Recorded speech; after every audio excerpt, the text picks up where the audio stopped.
ગુજરાત ફરી એક નવા હવામાન સમાચારમાં આપનું સ્વાગત છે। વાત કરીએ ગુજરાતના હવામાનને લઈને તો છેલ્લા 24 કલાકથી ગુજરાતમાં મેઘરાજા વરસાદ તૂટી પડ્યો છે। છેલ્લા 24 કલાકની અંદર 60 જિલ્લાની અંદર વરસાદ ભૂક્કા કાઢતો જોવા મળ્યો છે ગુજરાતની અંદર।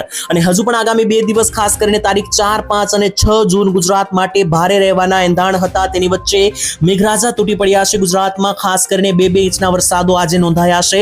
અને હજી મિત્રો અહીંયા સંકટ ટળ્યું નથી। ખાસ કરીને હવામાન દ્વારા મોટી આગાહીઓ આપી દેવામાં આવી છે। તે અનુસાર સિસ્ટમો પણ બનવા લાગી છે। આગામી કલાકોની અંદર ગુજરાતમાં કાળ સપાટો જોવા મળવાનો છે, કારણ કે સૌથી મોટી ખંખાર વરસાદની ખતરનાક સિસ્ટમ જે છે તે ગુજરાત તરફ લગાતાર આગળ વધવાની જોરમાં દેખાઈ રહી છે, જેને લઈને સ્ક્રીન ઉપર મિત્રો તમે જોઈ શકો છો કે ખાસ કરીને વરસાદની ખોખાર સિસ્ટમ, ચોમાસાને લગતી સિસ્ટમ હવે લગાતાર ગુજરાત તરફ આગળ વધવાની છે। તેની સાથે આજના વિડીયોની અંદર મિત્રો આપણે કઈ ચર્ચાઓ કરવાની છે તે દરેક માહિતી જણાવવાનો છું આજના આ મહત્વના અને કામના વિડીયોની અંદર। તો મિત્રો વિડીયોને અંત સુધી જોતા રહેજો। કયા મુદ્દાઓ વિશે વાત કરીશું તે જણાવું તો સૌથી પહેલા મિત્રો આપણે વાત કરવાની છે ખાસ કરીને કે છેલ્લા 24 કલાકની અંદર 60 તાલુકાઓની અંદર જે વરસાદ નોંધાયો છે ગુજરાતમાં, જે વરસાદે ભૂક્કા કાઢ્યા છે તેના વિશે વાત કરીશું।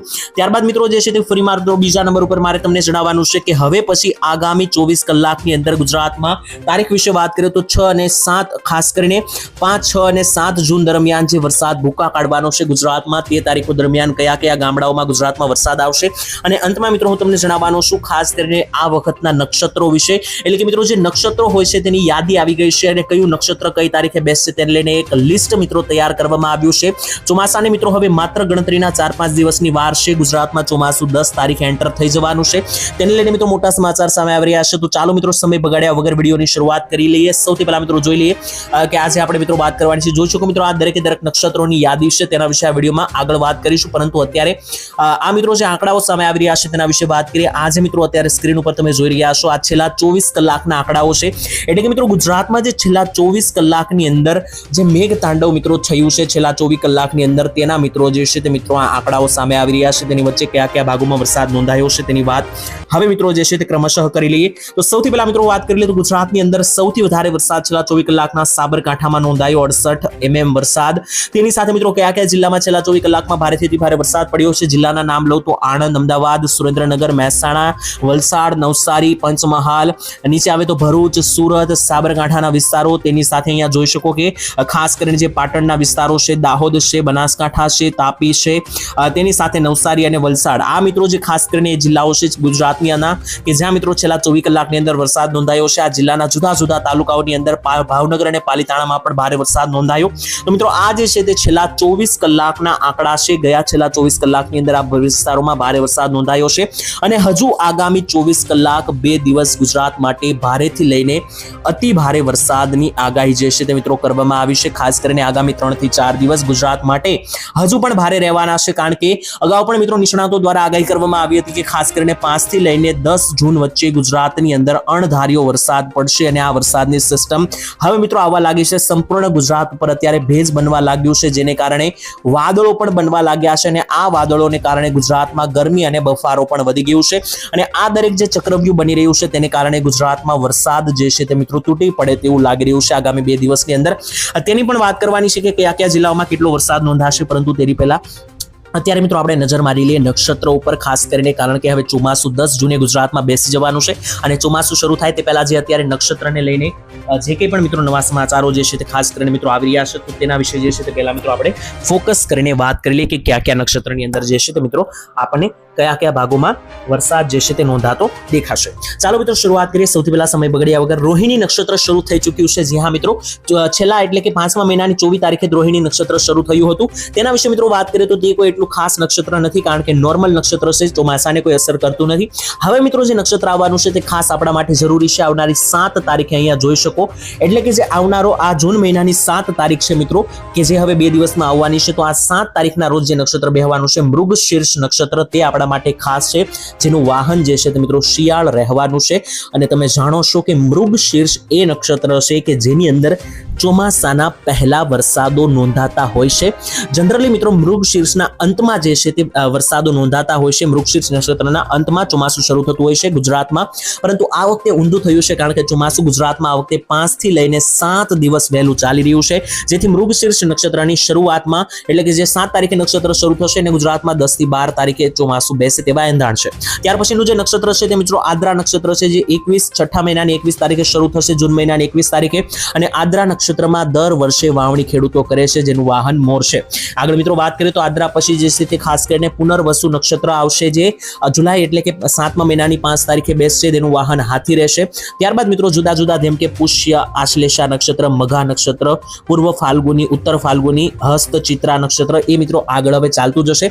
તેના વિશે મિત્રો જેમ જેમ ચોમાસું આગળ વધશે તેમ વાત કરીશું. અત્યારે આપણા માટે મુખ્ય જે ફોકસ કરવાનું નક્ષત્ર છે તે છે આદ્રા અને મૃગશીર્ષ નક્ષત્ર, કે જે આ 6 મહિનામાં જૂન મહિનામાં બેસવાના છે.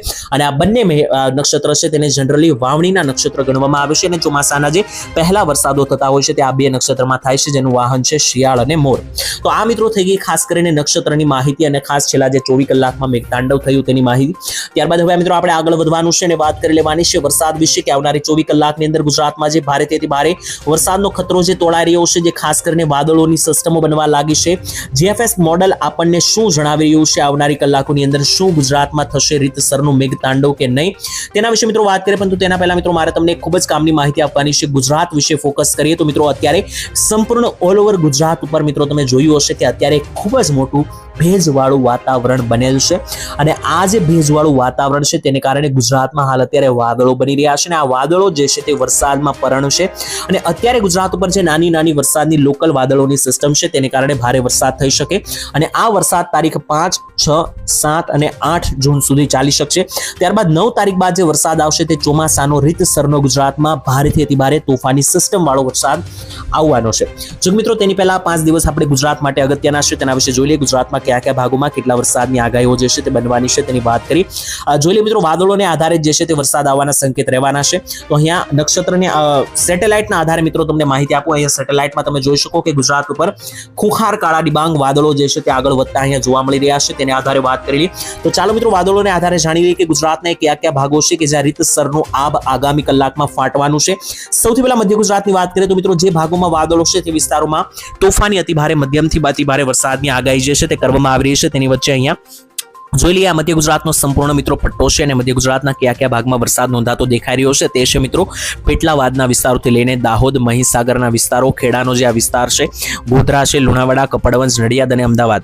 આ મિત્રો મધ્ય ગુજરાતનો જે આ પટ્ટો છે, તો આ પટ્ટા ઉપર ભારેથી અતિ ભારે તોફાની વરસાદની આગાહી છે. બાકી જે મધ્ય ગુજરાતના અન્ય વિસ્તારો છે જેમ કે ગાંધીનગર છે, વિરમગામ છે, તો આ ઝોનની અંદર કોઈ મોટા વાદળો નથી, જેથી અહીંયા કોઈ મોટા વરસાદની આગાહી રહેશે નહીં.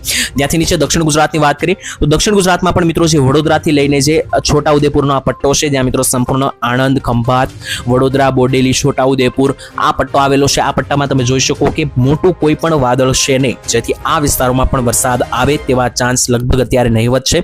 પરંતુ ત્યાંથી નીચેના જે વિસ્તાર છે જોઈ શકો ત્યાં મિત્રો ભારેથી અતિ ભારે તોફાની વાદળો છે, જેમ કે રાજપીપળા થઈ ગયું, ભરૂચના જમણી બાજુના જે ઉમરપાડા, ડેડિયાપાડાના ઝોન છે તે છે. ત્યાંથી નીચે આવે તો મિત્રો અહીંયા તો ખૂબ જ મોટા કાળા ડિબાંગ વાદળો છે કે જ્યાં વ્યારા આવેલું છે, બારડોલી છે, નવસારી, બિલીમોરા, વલસાડ, આહવા અને ડાંગ અને સાપુતારા આ ભાગમાં પણ ભારેથી અતિ ભારે તોફાની વરસાદ જે છે તે મિત્રો જોવા મળે તેવા મિત્રો સંકેતો જે છે તે સામે આવી રહ્યા છે. ત્યાંથી મિત્રો આગળ વાત કરીએ જીએફએસ મોડેલ અનુસાર સૌરાષ્ટ્રમાં શું જણાવી રહ્યું છે વાદળીય સિસ્ટમ, સૌરાષ્ટ્રમાં કેટલા વરસાદની આગાહી બનશે તેના વિશે મિત્રો જોઈ લઈએ, કારણ કે સૌરાષ્ટ્રમાં પણ ખાસ કરીને કેટલાક છૂટાછવાયા ઝોનની અંદર જે છે તે વાદળો સારી લેવલના સારી ગતિવિધિઓ વાળા જે છે તે આપણને જોવા મળી રહ્યા છે. તેની વચ્ચે જોઈ શકો મિત્રો સૌરાષ્ટ્રમાં ખાસ કરીને સારા વાદળો છે, આજે ભારેથી અતિ ભારે વરસાદ જોવા મળી શકે. જેમાં પણ મિત્રો જિલ્લાઓ વિશે વાત કરી લઈએ તો અહીંયા તમે જોઈ શકો આ ભાવનગર જિલ્લો છે, ત્યાંથી ઉપર મિત્રો આ બોટાદ જિલ્લો છે, રાજકોટ જિલ્લો છે, અમરેલી, જુનાગઢ, ગીર સોમનાથ, સુરેન્દ્રનગર, મોરબી, જામનગર, દ્વારકા, પોરબંદર. તો સૌરાષ્ટ્રના મિત્રો ટૂંકમાં જે છે તે આ મોટા ભાગના જિલ્લાઓ છે. આ 1, 2, 3, 4, 5, 6, 7, 8, 9, 10 આ મિત્રો જે 10 જિલ્લાઓ થઈ ગયા, 10 થી 11 જિલ્લાઓ થઈ ગયા સૌરાષ્ટ્રના. આ 11 જિલ્લાઓની અંદર જે છે તે મિત્રો ખાસ કરીને સારી કક્ષાની વરસાદીય સિસ્ટમ છે, અને મિત્રો એક કાળા ડિબાંગ વાદળોનું ઝુંડ છે, અને આ જે વાદળો છે તે મિત્રો આગામી કલાકોમાં વરસાદમાં પરિણમે તેવું લાગી રહ્યું છે, જેને લઈને સમગ્ર સૌરાષ્ટ્રમાં કડાકા ભડાકા સાથે ભારે ગાજવીજવાળા વરસાદો જે છે તે મિત્રો જોવા મળે તેવી મિત્રો આગાહી છે. ત્યાંથી આગળ વાત કરીએ, ખાસ કરીને મિત્રો કચ્છ વિશે જોઈ લઈએ તો કચ્છ જિલ્લામાં તમે જોઈ શકો 75% ભાગોની અંદર એટલે કે પોણા કચ્છના વિસ્તારોની અંદર સારી કક્ષાના વરસાદો છે. જનરલી મિત્રો અહીંયા 50 થી લઈને 55% લેવલના જે છે તે વાદળો અત્યારે મિત્રો દેખાઈ રહ્યા છે, જેમાં ખાવડાનો વિસ્તાર છે, નીચે ભુજ છે, ગાંધીધામ, નલિયા, સિસાડગઢ, જખો પ્રદેશ, લખપત અને માંડવી આ ભાગોની અંદર સારી કક્ષાના વાદળો હોવાથી ભારેથી અતિભારે વરસાદની આગાહી છે. ઉત્તર ગુજરાતમાં મિત્રો મોટાભાગના જિલ્લામાં કોઈ પણ મોટી વાદળવાળી સિસ્ટમ નથી, જેથી ઉત્તર ગુજરાતમાં કોઈ વરસાદની આગાહી હાલ મિત્રો અત્યારે 2-3 દિવસ માટે આપવામાં આવી નથી. જોકે વાદળ દેખાતા નથી છતાં પણ મિત્રો ગઈકાલે ઉત્તર ગુજરાતમાં 5 ઇંચ જેટલો વરસાદ છૂટાછવાયા ભાગોમાં ટોટલ પડ્યો અને હજુ પણ મિત્રો પડે તેવી આગાહી છે. જોકે અહીંયા વાદળની કોઈ પણ સિસ્ટમ નથી, પરંતુ જનરલી કોઈ નવી સિસ્ટમ બને તો તમને જાણ કરવામાં આવશે.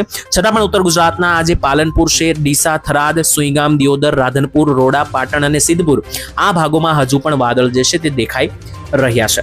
તો હાલ મિત્રો આજના હવામાન સમાચારની દરેકે દરેક જે સચોટ અને સાચી માહિતી છે તે મિત્રો અહીંયા પૂર્ણ થાય છે. ટૂંકમાં મિત્રો તમને જણાવી દઈએ તો જે કંઈ પણ વાદળની સિસ્ટમો બનતી હોય છે તેને આધારે આગાહીઓ મિત્રો અમે તમને આપતા હોઈએ છીએ. જીએફએસ મોડલ અથવા તો જે કંઈ પણ અન્ય મોડલ, વેધર મોડલ અનુસાર મેં તમને આ દરેકે દરેક માહિતી આપેલ છે. ગુજરાતના હવામાનમાં જો કોઈ પલટો આવશે અને વાતાવરણમાં જો કોઈ નવી પહેલ જોવા મળશે, કોઈ નવી સિસ્ટમ બનશે તો ચોક્કસ તમારા સુધી વિડીયો બનાવીને માહિતી આપીશું. હાલ મિત્રો આજ માટે આટલું જ રાખીએ છીએ. વિડીયો પસંદ આવ્યો તો અને કામનો લાગ્યો હોય તો વિડીયોને લાઈક, શેર અને સબસ્ક્રાઇબ કરીને ચેનલને સબસ્ક્રાઇબ કરીને તમારા મિત્રો સાથે વોટ્સએપ ગ્રુપની અંદર આ વિડીયોને વધુમાં વધુ શેર કરજો, જેથી દરેક લોકોને આ માહિતી મળી જાય. હું તમને મળીશ આવતીકાલે નવા હવામાન સમાચારમાં. રજા આપશો. ધન્યવાદ. જય માતાજી, જય દ્વારકાધીશ.